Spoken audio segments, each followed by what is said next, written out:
ಇತ್ತೀಚೆಗೆ ಒಂದು video viral ಆಗ್ತಾ ಇದೆ, ನೋಡಿದ್ದೀರಾ? ಅದರಲ್ಲಿ 18 ವರ್ಷದ ಮಗ ಐಫೋನ್ ಸಲುವಾಗಿ ತನ್ನ ಇಡೀ ಫ್ಯಾಮಿಲಿನೇ ನಾಶ ಮಾಡ್ಕೊಂಡ್ಬಿಟ್ಟ. ಆದರೆ ಎಲ್ಲರೂ ಈ ವಿಡಿಯೋ ನೋಡಿ ಅಯ್ಯೋ ಈ ಹುಡುಗ ಹೀಗೆ ಮಾಡಿದ್ನಲ್ಲ ಅಂತ ಇದ್ದಾರೆ ಹೊರತಾಗಿ ಈ ಹುಡುಗ ಹೀಗೆ ಮಾಡೋಕ್ಕೆ ಕಾರಣ ಏನು ಅಂತ ತಿಳ್ಕೊಂಡಿದ್ದೀರಾ? ಇಲ್ಲ, ನೀವು ತಿಳ್ಕೊಂಡಿಲ್ಲ. ತಪ್ಪು ನಿಮ್ಗೆ ಮಗನ ಕಾಣ್ತಾ ಇದೆ. ಆದರೆ ನಾನೇನಂತೀನಂದರೆ ತಪ್ಪು ತಾಯಿ ಮತ್ತು ತಂದೆದು.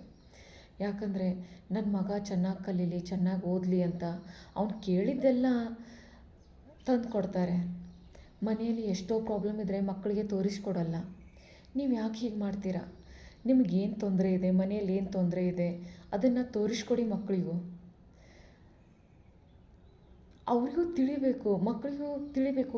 ಅವ್ರಿಗೆ ಬೇಡೋಕ್ಕೆ ಮುಂಚೆ ಅವ್ರಿಗೆ ಅರ್ಥ ಆಗಬೇಕು.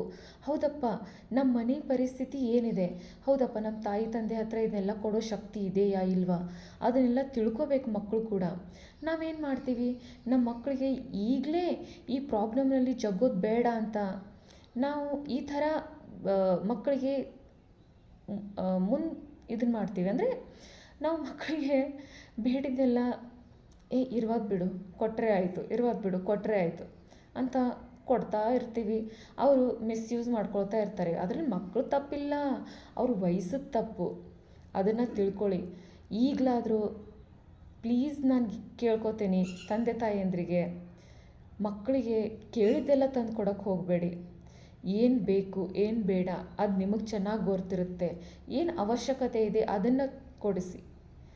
ಅವ್ರು ಹೇಳಿದಕ್ಕೆಲ್ಲ ಕುಣಿಯೋಕ್ಕೆ ಹೋಗಬೇಡಿ. ಅವ್ರು ನಿಮ್ಮ ಮಕ್ಕಳು, ನೀವು ಅವ್ರ ಮಕ್ಕಳಲ್ಲ. ಅದೊಂದೇ ನೆನಪಿನಲ್ಲಿಟ್ಕೊಳ್ಳಿ.